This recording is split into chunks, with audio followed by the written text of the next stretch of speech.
నమస్తే. నేను మీ బాబీ వర్ధన్. బీబీసీ వాచ్ ఛానల్లోని ఓల్డ్ ఈజ్ గోల్డ్ వెండితెర ముచ్చట్ల కార్యక్రమానికి స్వాగతం. మల్లె పందిరి నీడలో నా జాబిల్లి మంచమేసి ఉంచినాను జాబిల్లి. ఈ పాట వినగానే మీకు ఆ సినిమా గుర్తు రావాలి. ఒకవేళ రాలేదనుకో మళ్ళీ ఇంకో పాట.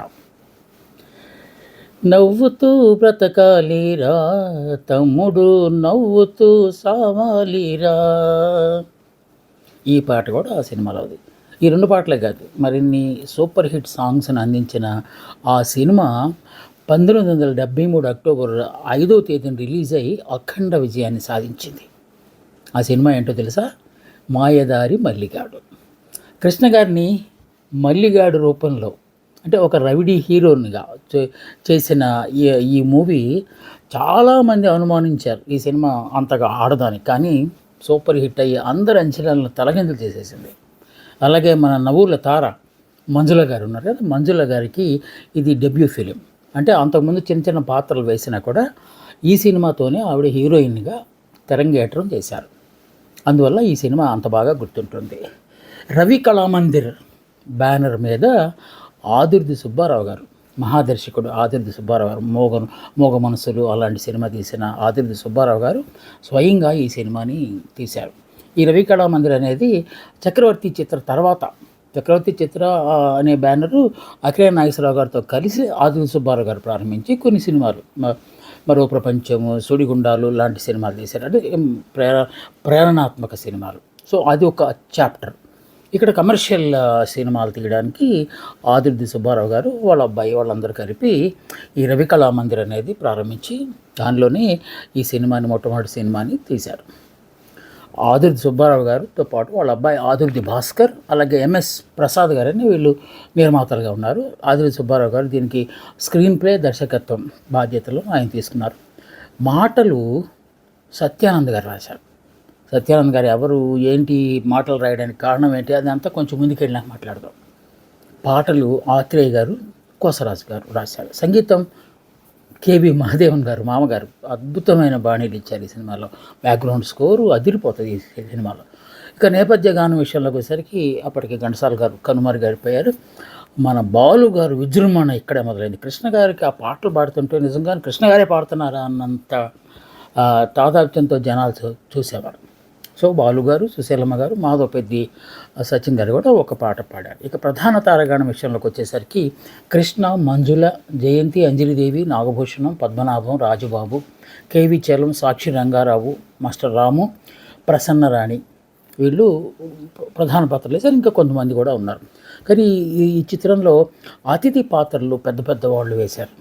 వాళ్ళల్లో కాంతారావు గారు, కృష్ణరాజు గారు, చంద్రమోహన్ గారు, ధూళిపాల గారు, అలాగే రామ్మోహన్, తేనె మనసుల్లో కృష్ణ గారికి సెకండ్ హీరోగా పనిచేసిన ఆయన రామ్మోహన్ గారు, ఆయన కూడా దీనిలో ఒక అతిథి పాత్ర వేశారు. బహుశా కృష్ణ గారి మీద అభిమానం కావచ్చు, లేకపోతే ఆదుర్ది సుబ్బారావు గారి మీద ప్రేమ అయినా కావచ్చు. అలాగా ఆయన కూడా ఈ సినిమాలో ఒక అతిథి పాత్ర వేశారు. ఇంక ఈ సినిమా తీసిన తర్వాత, రిలీజ్ అయిన తర్వాత ఎన్ని అడ్డంకులు వచ్చాయో, ఆ అడ్డంకులన్నీ అధిగమించి ఇది అధిక వసూళ్లను ఎలా సాధించిందో ఈ విషయాలు మనం ఇప్పుడు మాట్లాడుకున్నాం. ఈ సినిమా ఇందాక మనం అనుకున్నట్టు మంజుల గారికి మొదటి హీరోయిన్గా పాత్ర వేసిన సినిమా. సో అంతకుముందు ఆవిడ చిన్న చిన్న పాత్రలు వేశారు. తమిళ్లో ఎక్కువ పాత్రలు వేశారు. చైల్డ్ ఆర్టిస్ట్గా ఆవిడ మన సినిమాల్లోకి వచ్చారు కనుక ఆ పాత్రలు కూడా ఆవిడ వేశారు. కృష్ణ గారి కెరీర్లో ఒకనొక బెస్ట్ సూపర్ డూపర్ సినిమాగా దీన్ని ఆయన ఎప్పుడు చెప్పుకుంటుంటారు. మాయదారి మల్లిగాడు అనగానే ఆ నేమే ఒక రకమైన విచిత్రం. మాయదారి మల్లన్న ఏదో అలా అనాలి కదా, కాకుండా గాడు అన్నారంటే వాడు రౌడీ గాడు అని లెక్క అనమాట. సో అలాగా నామకరణం చేశారు. ఈ సినిమా ద్వారానే మాటల రచయిత సత్యానంద్ గారు పరిచయం అయ్యారు. సత్యానంద్ గారు అంటే తెలుసు కదా, మన మ్యూజిక్ డైరెక్టర్ దేవిశ్రీ ప్రసాద్ గారు, సాగర్ గారు, వాళ్ళిద్దరికి నాన్నగారు ఆయన. అసలు వాస్తవానికి సత్యానంద్ గారు సినిమాలో మాటలు రాయడానికి వెళ్ళలేదంట. యాక్టింగ్ చేద్దాము, లేకపోతే అసిస్టెంట్ డైరెక్టర్గా స్టార్ట్ అయ్యి డైరెక్షన్ చేద్దామని చెప్పి వెళ్ళారట. కాకుంటే ఈ సినిమాల్లో ఆదుర్తి సుబ్బారావు గారు పిలిచి, బాబు నువ్వు ఈ సినిమాకి మాటలు రాస్తున్నావు అని అన్నారట. ఏంటి అంత ప్రత్యేకత, ఎందుకు సత్యానంద్ గారిని పిలిచాడు చెప్పారు అంటే, సత్యానంద్ గారు ఆదుర్తి సుబ్బారావు గారికి స్వయాన మేనల్లుడు. అందువల్ల అతన్ని ఒరే అని పిలిచే అంత చనువు ఉండటం వల్ల, నాన్న నువ్వు సినిమాకి డైలాగులు రాస్తున్నావు అన్నారట. అది మొదలు ఈ మాయదారి మల్లిగాడుతో ప్రారంభించి దాదాపు 400 సినిమాలు చేశారు. వాటిల్లో ఎన్ని సూపర్ హిట్లు, ఎన్టీఆర్ గారు కానీ, ఏఎన్ఆర్ గారు కానీ, ఆల్ హీరోస్ చిన్న పెద్ద తేడా లేకుండా రాశారు. ఆయన 400 సినిమాలు రాశారు. ఈ మధ్యనే వారు పోయారు. సో డైరెక్టర్ అవుదాం అనుకుంటే, నిజంగా డైరెక్టర్ అయితే అన్ని మంచి అవకాశాలు వచ్చేమో కాదు కానీ, బట్ ఆయన డైలాగ్ రైటర్ అవటం వల్ల చాలా గొప్ప పేరు వచ్చింది ఆయనకి.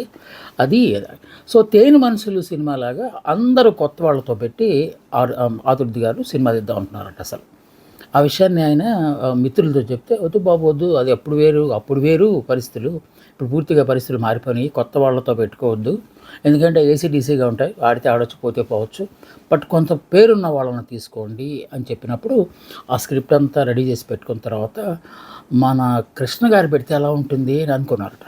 అనుకుని ఆయన దగ్గరికి వెళ్ళి, మీరు ఈ సినిమా చేసి పెట్టాలి అన్నారట. కృష్ణ గారు అమితానందంతో, సార్ గురువుగారు మీరే, నేను సినిమాలకు పనికొస్తానని నిర్ణయించింది మీరే, నన్ను పరిచయం చేసింది మీరే, మీరు అడగటం ఏంటి, నేను చేయకపోవటం అంటే తప్పనిసరిగా చేస్తానని చెప్పి ఇంకొక గొప్ప పని కూడా చేశారట ఆయన. ఏంటి ఆ గొప్ప పని అంటే, అప్పటికే అంగీకరించిన కొన్ని సినిమాల తాలూకు కాల్ షీట్ క్యాన్సిల్ చేసుకుని ఆదుర్తి సుబ్బారావు గారికి ఆయన మాట ఇచ్చేశారంట, నేను చేస్తాను గురువుగారు. బహుశా అది గురువుకి ఇచ్చిన దక్షిణలాగా భావించినట్టున్నారు ఆయన. సో కృష్ణ గారి గెటప్ గురించి డిస్కషన్ వచ్చినప్పుడు, హీరో కదా, హీరోని అట్లా చూపెడితే ఎలాగండి, ఎందుకంటే గళ్ళగళ్ళ లుంగి పైకి ఎగ్గట్టి తెల్లని లాల్చి వేసి లోపల బనీన్ కనపడేలాగా మేసకట్టు, విచిత్రమైన మేసకట్టు, ఇక్కడ కడియాలు అవన్నీ పెట్టి ఆల్మోస్ట్ పెద్ద రౌడీలాగా కనపడతారంట. రౌడీనే. ఆ రౌడీ ఎలాంటి రౌడీ అంటే, మంచికి మంచి చెడుకు చెడు అంటాను కదా, మన పురాణ కాలం నుంచి ఉంది కదా, దుష్ట శిక్షణ శిష్ట రక్షణ అని. సో అలాంటి హీరో అనమాట. అందుకే ఆ విధంగా గెటప్తో ఉంటేనే జనాలు భయపడతారు. అందుకని ఆ గెటప్ను ఆయన ఓన్ చేసుకుని అద్భుతంగా చేశారు. కొంతమంది చెప్పారట, ఏంటి ఆ క్యారెక్టర్ ఏంటి, హీరో అనగానే సూటు బూటు తెలుసు కదా, మన సూటు బూటు కోటు, డ్రీమ్స్లోకి వెళ్ళిపోతే ఎక్కడెక్కడో శ్రీనగర్ కాదు, స్విట్జర్లాండ్లో కాదు, ఎక్కడెక్కడో పాటలు పాడుకుంటూ ఉంటారు కదా, ఈ వీడేంటి లుంగి కట్టుకొని పైగా లోపల బనీన్ కనపడేలాగా, ఆ రౌడీజం ఏంటి అని అంటే, ఏం లేదు, ఆ క్యారెక్టర్కి అదే గెటప్ కావాలి అని ఆదుర్తి గారు పట్టుబట్టి మరి అదే పాత్ర అలా వేయించారు. మంజుల గారు అప్పటికే జై జవాన్ సినిమా చేసి ఉన్నారు. అంటే దాంట్లో అంత మరీ ప్రాముఖ్యత ఉన్న పాత్ర కాదు కానీ, బట్ హీరోయిన్గా ఇదే వచ్చింది. కాకుంటే ఆవిడని సంప్రదించారంట. ఎందుకంటే ఈ సినిమాకి ఒక ఫ్రెష్ గర్ల్ కావాలి, ఆ రౌడీజాన్ని తట్టుకుని అతనికి ఎదురుగా నిలబడే ఒక ధైర్యశాలి లాంటి, అప్పటికి ఇంకా వాణిశ్రీ లాంటి వాళ్ళు అంత బాగా నప్పరేమో అనుకుని మంజుల గారిని అప్రోచ్ అయ్యారు. మాట్లాడంగానే, నేను నటిస్తానండి, కాకుంటే నేను ఆల్రెడీ ఎంజీఆర్ గారి కాంట్రాక్ట్ సంతకం పెట్టాను అన్నారు. అంటే అప్పట్లో కాంట్రాక్ట్ విధానం చాలా ఎక్కువగా ఉండేది. ఒక సినిమా బ్యానర్ కనుక మనం సంతకం పెట్టేస్తే, అగ్రిమెంట్ చేసుకుంటే, ఆ సినిమాలన్నీ చేసేదాకా వేరే సినిమాలను చేయడానికి వీలుండదు. సో అది ఒక అడ్డంకిగా మారితే స్వయంగా ఆదుర్తి సుబ్బారావు గారు ఎంజీఆర్ గారిని అడిగితే, అయ్యో గురుగారు, నో తీసుకెళ్ళిపోండి మీరు, ఏం పర్లేదు, మీకోసం నేను సడలింపిస్తాను అని చెప్తే, ఆ విధంగా మంజుల గారు ఆదుర్తి సుబ్బారావు గారికి మాయదారి మల్లిగాడి ద్వారా లభించారు. సో గతంలో ఎన్టీ రామారావు గారు, అక్కినేని నాగేశ్వరరావు గారు, భానుమతి గారు అందరూ కాంట్రాక్టర్ మీద సంతకాలు పెట్టిన వాళ్ళే. లేకపోతే వెళ్ళిపోతారు కదా, వేరే దానికి వెళ్ళిపోతారు, ఈ సినిమా అయిపోతుంది. ఎప్పటిలాగా ఎవరు దొరికితే వాళ్ళని ట్రాక్లు తీసేసి పంపించేయడం కాదు కదా. అక్కడ వరుసనే సినిమా స్టార్ట్ అయితే కంటిన్యూగా రీల్ ప్రకారం, షార్ట్ ప్రకారం వెళ్తూ ఉండే రోజులు అవి. సో అందువల్ల కాంట్రాక్ట్ పద్ధతి పెట్టారు. మంజుల గారు చాలా అందంగా ఉన్నారు, చక్కని నవ్వు, అంత బాగుంది. కానీ ఆ ముద్దు మాటల్లో కొంత టామిల్ యాక్సెంట్ వస్తుందట, మాండలికం వస్తే. సత్యానంద గారు ఆవిడకి ప్రత్యేక శ్రద్ధ తీసుకొని నేర్పించారంట, ఏ పదాన్ని ఎలా పలకాలి, అంటే మాడ్యులేషన్ ప్రాక్టీస్ చేసి సాధారణంగా ఈ అసిస్టెంట్ డైరెక్టర్లు వాళ్ళు చేస్తారు ఈ పని. అంటే డైలాగ్ వెర్షన్ తీసుకెళ్ళి ఆవిడకి ముందు వినిపించి ఆవిడతో మెమరైజ్ చేయించి మళ్ళీ ఎలా పలకాలో కూడా అదంతా అసిస్టెంట్ డైరెక్టర్లు చూసుకుంటారు. కానీ ఇది తన మేనమామ సినిమా కనుక సత్యానంద్ గారు ప్రత్యేక శ్రద్ధ తీసుకుని మంజుల గారికి అన్నీ నేర్పించారట. ఇది ఆదుర్తి సుబ్బారావు గారి సొంత బ్యానర్ కనుక ఆ సినిమా తీసిన తర్వాత అప్పట్లో డిస్ట్రిబ్యూషన్ అనేది చాలా ఇంపార్టెంట్ ఆస్పెక్ట్. ఇప్పుడైతే బయర్స్ వచ్చేసి ఏరియాల వైగా కొనుక్కోవడం అంతా చేస్తున్నారు, కానీ అప్పట్లో అది డిస్ట్రిబ్యూటర్స్ ఉండేవాళ్ళు. నవేగా డిస్ట్రిబ్యూటర్స్, అన్నపూర్ణ డిస్ట్రిబ్యూటర్స్ ఎలా ఉండేవారు. సో వాళ్ళు సినిమా అంతా అయిపోయిన తర్వాత ఒకసారి ప్రివ్యూ చూసి బాగుంది మార్కెట్ చేస్తుంది అనగానే వాళ్ళు తీసేసుకుంటారు ఏరియాల వైజ్గా. నైజాము, గుంతకల్లు, గుంటూరు, కృష్ణ ఇలాగ రకరకాల ప్రాంతాలకి ఒక్కొక్కళ్ళు తీసుకుంటారు. సో అన్నపూర్ణ పెద్ద సంస్థ కనుక అఖిలనాగేశ్వరరావు గారిది. ఆయన వచ్చి మాస్టర్ చేస్తుంటే మనం ఎందుకు తీసుకోమని చెప్పి నేను డిస్ట్రిబ్యూట్ చేస్తానండి అని చెప్పారట. అఖిలనాగేశ్వరరావు గారు కదా, ఇంకేమీ ఆయన ఉన్న ఇమేజ్ కూడా ఈ సినిమాకి బాగా పనికి వస్తుంది అనుకుని ఆదుర్తి గారు సరే అన్నారంట. కానీ అఖిలనాగేశ్వరరావు కూడా చిన్న మెలికి, అంటే అన్నపూర్ణ స్టూడియో వాళ్ళు ఈ డిస్ట్రిబ్యూటర్ వాళ్ళు ఒక మెలికి పెట్టారట. ఈ ఫిల్మ్ మీరు కలర్లో తీస్తున్నారని విన్నాను, కలర్లో వద్దండి బ్లాక్ అండ్ వైట్లో తీయండి, అప్పుడు మేము డిస్ట్రిబ్యూట్ చేస్తాము అని అన్నారట. ఇదే విషయాన్ని కృష్ణ గారికి చెప్పారంట వాళ్ళు.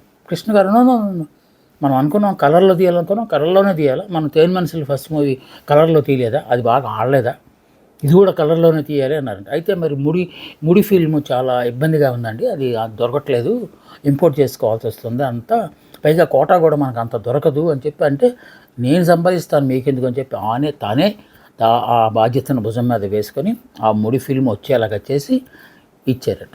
ఫిల్ము మొత్తానికి అద్భుతంగా ఫిల్ము తయారైంది. సో ఇంకా పబ్లిసిటీ అదంతా అద్భుతంగా చేశారు.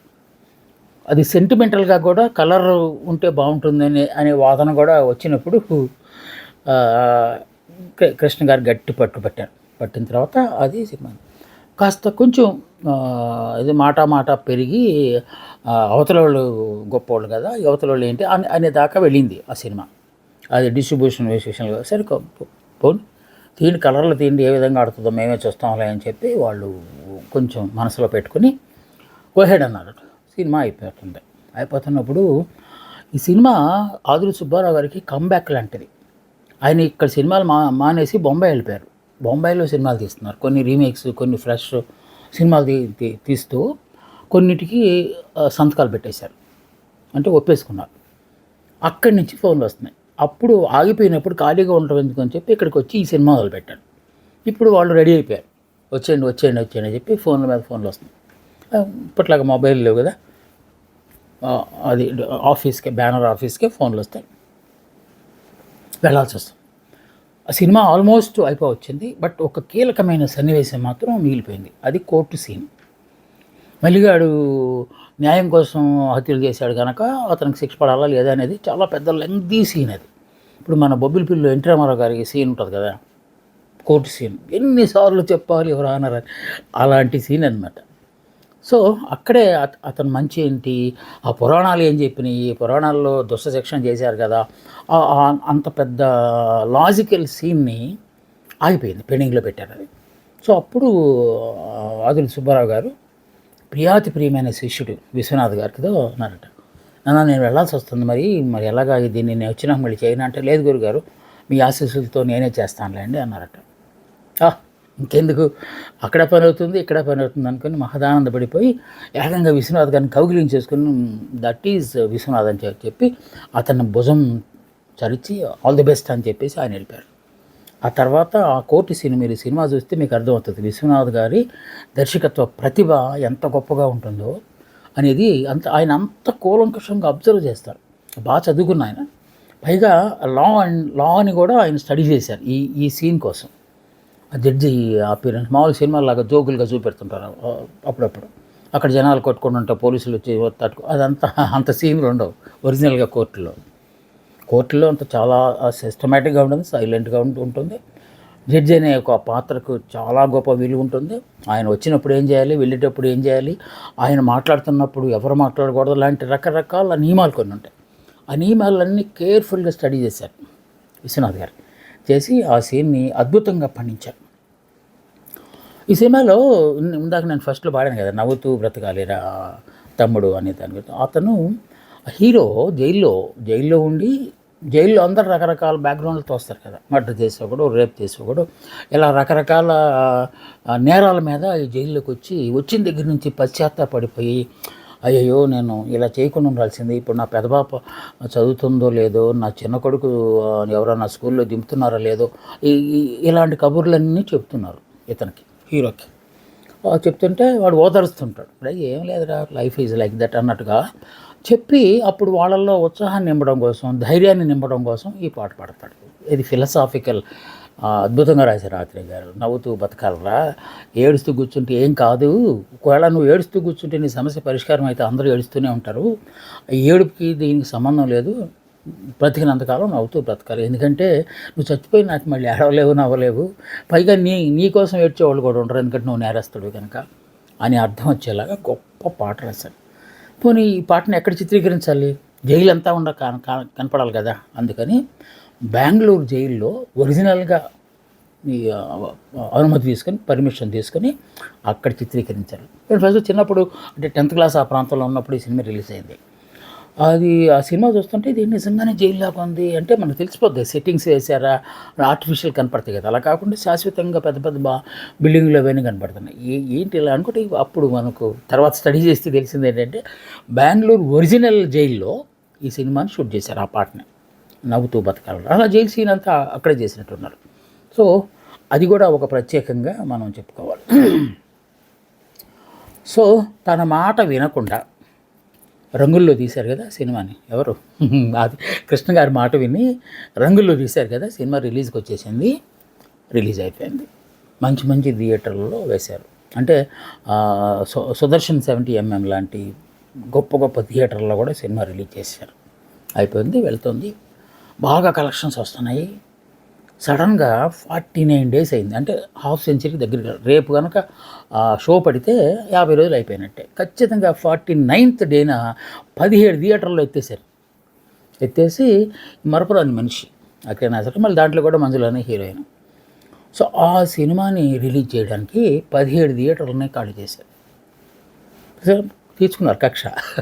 సో ఇంకొక సన్నివేశం, ఇంకా గుండెలు పిండే సన్నివేశం ఏంటంటే సుదర్శన్ 70mmలో 99వ రోజు సినిమా ఆడింది, రేపటికి 100 అవుతుంది, ఎత్తేసారు సినిమాని అక్కడి నుంచి. ఎందుకంటే ఇన్సల్ట్ చేయడానికి, ఎవరు రావట్లేదు అని చెప్పడానికి. మేము చెప్పాం కదా కలర్లో తీయదు, మీరు బ్లాక్ అండ్ వైట్లో తీశారు కానీ. సో అక్కడ మొదలైంది వైరం.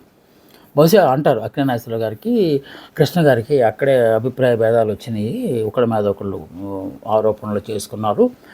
అక్కడి నుంచి ఎక్కడ దాకా వెళ్ళిందంటే అభిజాత్యం. దాన్ని అభిజాత్యం అనాలో లేకపోతే ఒకళ్ళ మీద ఒకళ్ళకి రోషం అనాలో పౌరుషం అనాలో తెలియదు, కానీ దానివల్ల ఏంటి అక్కినేని నాగేశ్వరరావు గారి ప్రత్యేకత ఏంటని ఎవరంటే, అరే బాబు ఆయన ట్రాజడీ కింగ్, ఆయన ఇంకెవ్వరు బీట్ చేయలేరు అంటే, ఎందుకు చేయలేరు, నేను తీస్తానని చెప్పి ఆయన దేవదాస్ సినిమా తీశాడు. దేవదాస్ సినిమా ఏమైందో మనకు తెలుసు. మధ్యలో ఆ సినిమా రిలీజ్ అయినాక కొంతమంది సూచనలు చేస్తే మళ్ళీ ఆపి మళ్ళీ రీషూట్ చేసి అయినా సరే సినిమా వర్కౌట్ అవ్వలేదు.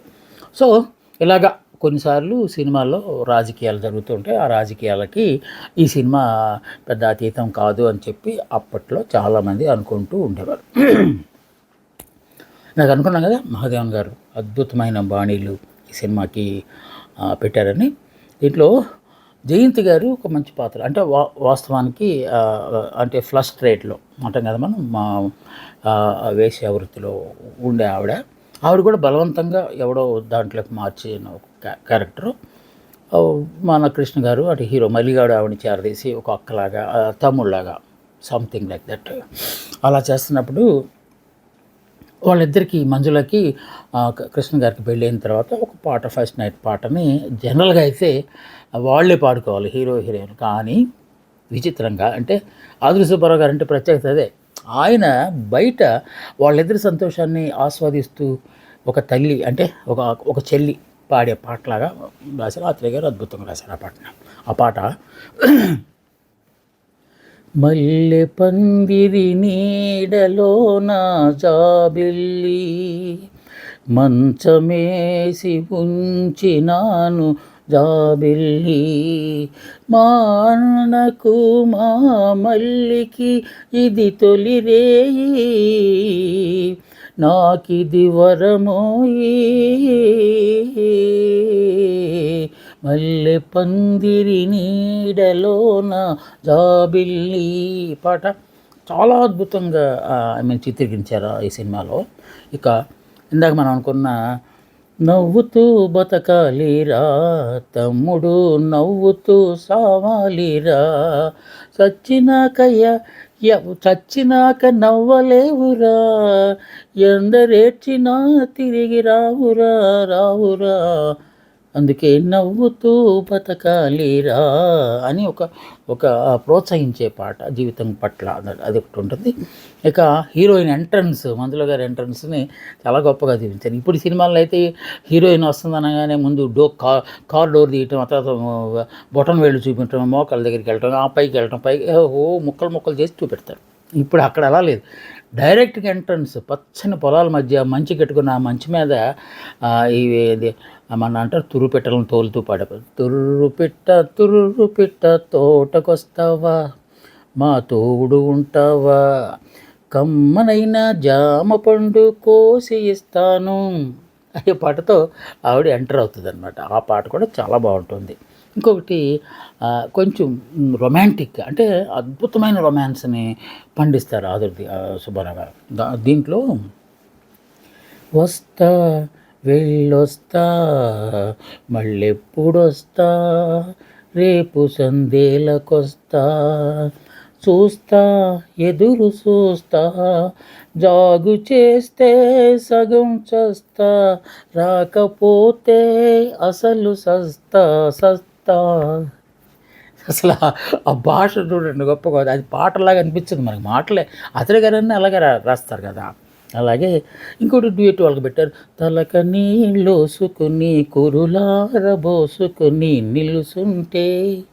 నువ్వు నిలుసుంటే నా మనసు నిలవకుంటది, నేను రమ్మన్నా నా ఎంట రాకుంటది.